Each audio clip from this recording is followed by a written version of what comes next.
اللہ کے رسول علیہ الصلوۃ والسلام نے اس رات کو کیسے گزارا؟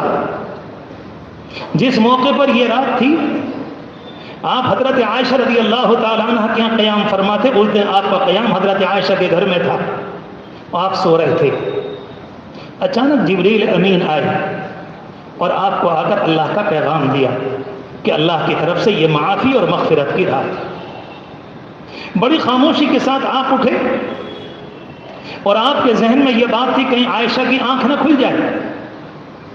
بڑی دوسرے پٹ کو ساتھ بند کیا، لیکن حضرت عائشہ رضی اللہ تعالیٰ عنہ کی آنکھ کھل گئی. ان کے ذہن میں یہ بات آئی کہ نمبر تو میرا ہے، آج کی رات میں آپ کہاں تشریف لے جا رہے ہیں؟ جو لوگ حج کو گئے ہیں رب العالمین نے عمرے نصیب فرمائے ہیں، اللہ اس مجمع کو بار بار نصیب فرمائے. انہوں نے آپ کی وہ جگہ تو دیکھی ہے جہاں قبر مبارک ہے، قبر اطہر ہے. یہی حضرت عائشہ رضی اللہ تعالی عنہ کا حجرہ تھا، اور اس سے بالکل ملے ہوئے سارے کے سارے امہات المؤمنین، ہماری اور آپ کی مبارک مائیں، ان سب کے حجرے چھوٹے چھوٹے تھے. کوئی دور کی بات نہیں تھی، یہ کوٹھا، یہ والا، یہ والا، یہ والا. ام المؤمنین اپنے دروازے کے باہر آئیں، اندھیرے کا زمانہ دیکھنے لگی کہ آپ کہاں جا رہے ہیں. ان کے ذہن میں یہ بات تھی کہ میرا نمبر ہے، آپ شاید کسی اور کے گھر پہ تو نہیں جا رہے ہیں آج. لیکن دیکھنے کے بعد انہوں نے یہ دیکھا کہ آپ تو مسجد سے باہر ہو گئے، اور مسجد کے باہر امہات المؤمنین کے کمرے نہیں تھے، حجرے نہیں تھے. جب دیکھا تو سیدھے آپ قبرستان تشریف لے گئے، اور اندھیرے میں بیچ میں کھڑے ہوئے رب العالمین سے بھیک مانگ رہے ہیں اپنی امت کے لیے، اور دنیا سے جو لوگ چلے گئے آپ کی امت کے لیے آپ دعا کریں. کس طرح سے خاموشی سے کمرے سے نکلے ہیں، کمرے کے دروازے کو کس طرح سے کھولا ہے، کمرے کے دروازے کو کس طرح سے بند کیا ہے، دبے پاؤں کس طرح سے گئے. جس امت کے نبی نے نکلنے اور جانے کا طریقہ بتایا ہو، کیا امت کو یہ بات زیب دیتی ہے کہ وہ رات میں موٹر سائیکل دوڑا کر قبرستانوں کی زیارت کرے؟ آپ اپنے دل پر ہاتھ رکھ کے پوچھیں. یہ تو میرا اپنا مجمع ہے، مجھے تو اس سے الحمدللہ بڑی اچھی امید ہے. میں پورے یقین سے کہہ سکتا ہوں کہ انشاءاللہ ان میں یہ حرکت کرنے والا کوئی سوال ہی پیدا نہیں. لیکن باہر شہروں میں غیروں کو کہنا پڑا. اللہ کے رسول علیہ السلام نے جس عمل کو جیسے کیا ویسے کرنا پڑتا ہے. آپ نے وضو جب شروع کیا ہے تو پہلے بسم اللہ الرحمن الرحیم تو ہم بھی پڑھیں گے. آپ نے پہلے دونوں ہاتھ دھوئے تو ہم بھی دھوئیں گے. اس کے بعد آپ نے کلی کی تو ہم بھی وہی کریں گے.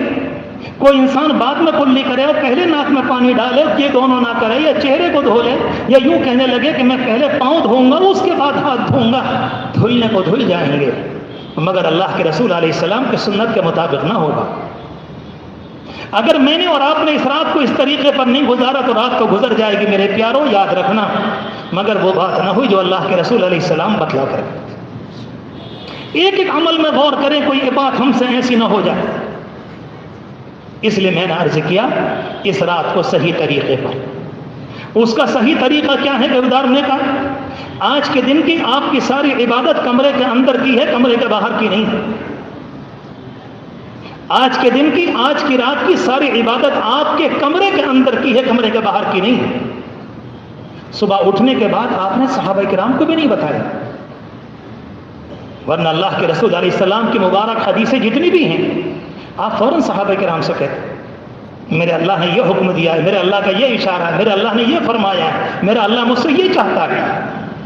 رات گزر گئی پھر بھی آپ نے صبح کو صحابہ کرام سے کچھ نہیں کہا. یہ تو آگے چل کر ام المؤمنین نے واقعات کو بیان کیا ہے، اور ان کے سامنے یہ حقیقت کھل کر سامنے آئی. اس لیے یہاں سے جانے کے بعد آپ کے اس بھائی کے آپ سے درخواست ہے کہ اپنے گھر جا کر 2 رکعت اور 2 رکعت اور 2 رکعت اور 2 رکعت، آپ 8 پڑھیں، آپ 6 پڑھیں، آپ 12 پڑھیں، آپ 10 پڑھیں، وہ آپ کے اوپر ہے. مگر آج کے دن ایسی پڑھ دیں کہ اللہ کو رحم آ جائے. آپ کو پتا ہے کہ دنیا کی قوموں کے درمیان امت مسلمہ اس وقت ایسے کھڑی ہے جیسے کوئی عورت بغیر چادر بغیر دوپٹے کے کھڑی ہوتی. دنیا کے سارے شیطانوں نے لگتا ہے کہ اس کو چادر کو چھین لیا ہے، اور پورا باطل قسم کھا کر آیا ہے کہ اس کو تار تار کر دینا. آپ سوچیں جو امت اس پوزیشن میں ہو، جس طرح سے برسات کے زمانے میں ساری بھیڑیں باڑے کے اندر ایک دوسرے سے منہ ملا کر کھڑی ہو جاتی ہیں اور سردی کے زمانے میں کانپ رہی ہوتی ہیں، آپ یقین جانیں کہ امت مسلمہ تقریباً اسی پوزیشن۔ اللہ تبارک و تعالیٰ نے اپنے کرم سے رات نصیب فرمائی۔ مجھے تو بڑا تعجب ہوتا ہے کہ امت مسلمہ کے ماننے والے حضور پاک علیہ السلام کے سچے امتی، نمازوں کے پابند، اس والی رات میں ادھر ادھر نظر کیسے آتے ہیں؟ سچی بات یہ ہے کہ انہیں تو آج کے دن اپنی آنکھوں کے جو آنسو ہیں نچوڑ کر رکھ دینا چاہیے۔ آج رات آ گئی، آج رات آ گئی، آج تو اللہ کو منا کر ہی رہوں گا۔ آج اللہ سے اپنے لیے، امت کے لیے، مرحومین کے لیے، زندوں کے لیے، پرایوں کے لیے، اپنوں کے لیے، سب کے لیے رب العالمین سے فیصلے کرائے۔ ٹہلنے آنے جانے کا کیا مسئلہ؟ کئی قبرستان آپ کے قریب میں اتفاق سے ہے، ٹھیک ہے، آپ کا دل چاہ رہا آپ خاموشی سے ہو آئیے۔ اللہ کے رسول علیہ السلام کے جانے کی بنیاد پر قبرستان جا رہے ہیں نا، تو انہی کے طریقے پر جائیے نا، کہ اپنے طریقے پر کیا مطلب ہے؟ جتنی خاموشی سے بغیر کسی کو بتائے گئے تھے آپ بھی چپکے سے چلے جائیں۔ یہ کون سی بات ہوئی کہ ایک طریقہ ان کا لیں گے اور باقی اپنا داخل کر دیں گے؟ یاد رکھو کہ سنت میں ہمیں اور آپ کو کوئی اختیار نہیں۔ غلام کا کام غلامی ہے، تابع داری ہے، اپنی طرف سے مالک کے حکم کے اندر، مالک کے عمل میں غلام کچھ بڑھایا نہیں کرتا۔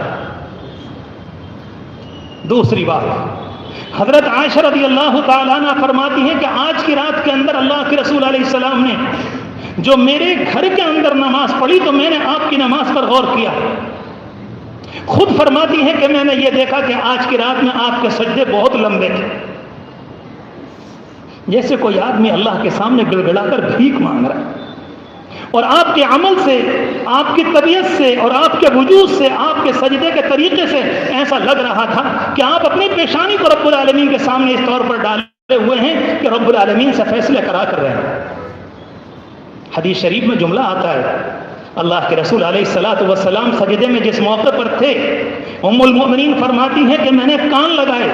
حضرت عائشہ رضی اللہ تعالیٰ عنہ فرماتی ہیں کہ جب میں نے کان لگائے تو اس موقع پر مجھے آواز آئی کہ آپ دعا فرما رہے تھے، اللہم انی اعصر فی التراب وجہی، اے اللہ یہ آپ کا بندہ اپنی پیشانی کو مٹی میں رگڑ رہا ہے۔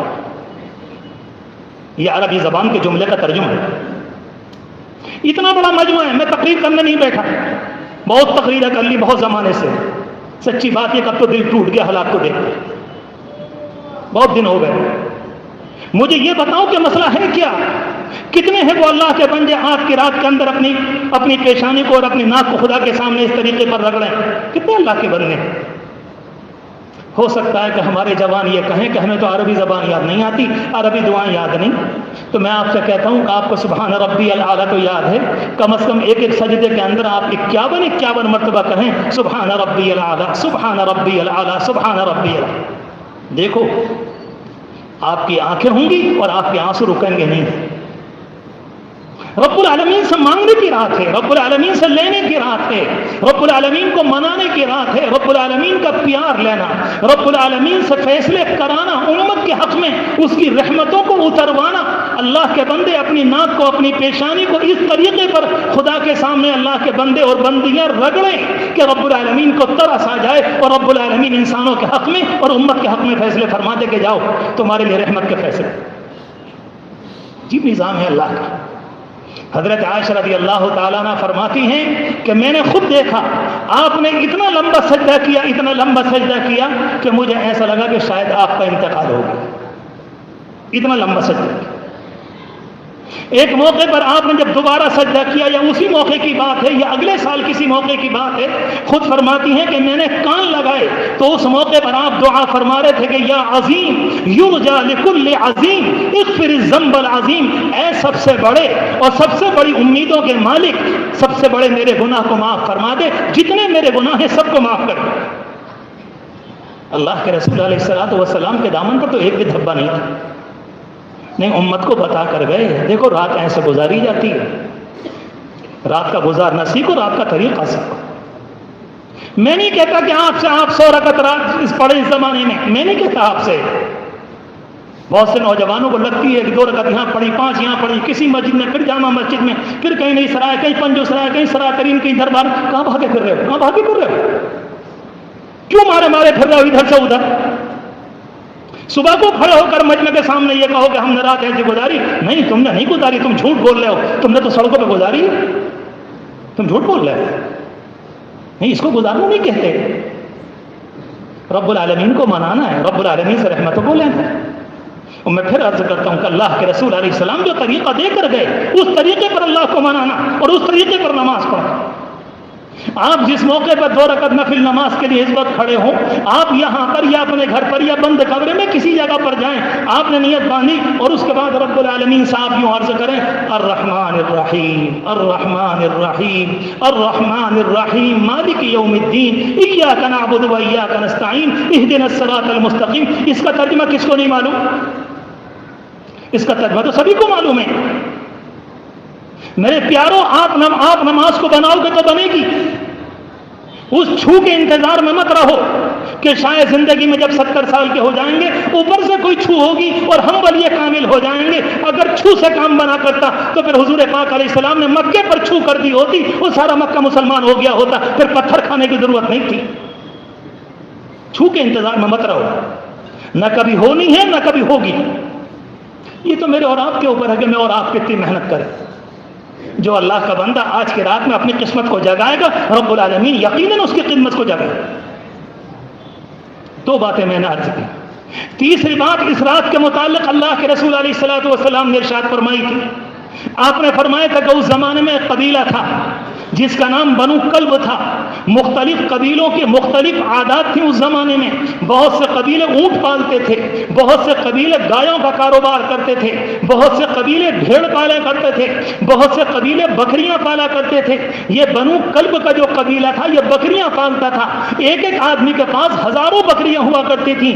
اللہ کے رسول علیہ السلام نے رب العالمین کی رحمت کو جتانے کے لیے اور بڑی امید دلانے کے لیے اور امید کا چراغ میرے اور آپ کے دل میں روشن کرنے کے لیے آپ نے فرمایا کہ جتنی بکریاں بنو کلب والے قبیلے کی ہیں اور ان کی بکریوں کی کمر پر، ان کے جسموں پر جتنے بال ہیں، رب العالمین ان سے بھی زیادہ آج کے دن مغفرت فرماتا ہے۔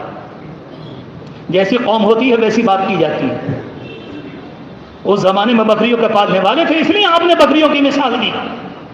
بہت سے موقع پر کوئی انسان آیا تو آپ نے اونٹ سے اونٹ کی مثال دی، کیونکہ اس زمانے میں لوگ ان کو پالا کرتے تھے، اور جو انسان جو کام کرتا ہے آپ اس سے اسی طریقے پر بات کریں گے تب جا کر بات سمجھ میں آئے گی۔ 3 باتیں ہوئیں، اور چوتھی بات آپ سے عرض کروں۔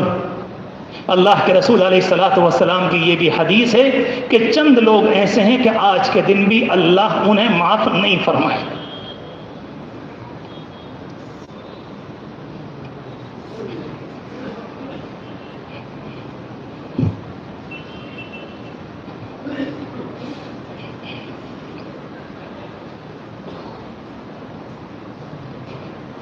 اللہ ان 4-5 میں سے آج کے دن ہمیں شامل نہ فرمائے، ہمیں شامل نہ فرمائے،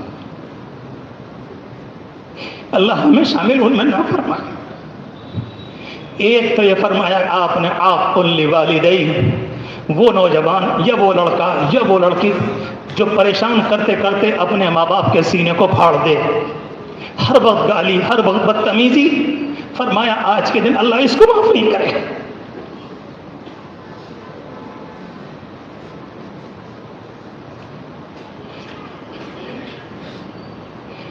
اللہ کتنا رحیم ہے، اللہ کتنا کریم ہے، جب وہ یہ فرما دے کہ میں معاف نہیں کروں گا تو سوچے تو صحیح کہ یہ والا انسان کتنا ذلیل اور کتا صفت انسان، جسے آج رحمت کی بھری ہوئی رات میں وہ مالک کائنات، وہ رحمتوں والا مالک، وہ رحمان الرحیم، وہ رؤوف الرحیم، وہ غفور الرحیم، وہ تواب الرحیم، وہ یہ کہہ رہا ہے کہ ظالم میں تجھے معاف نہیں کروں گا۔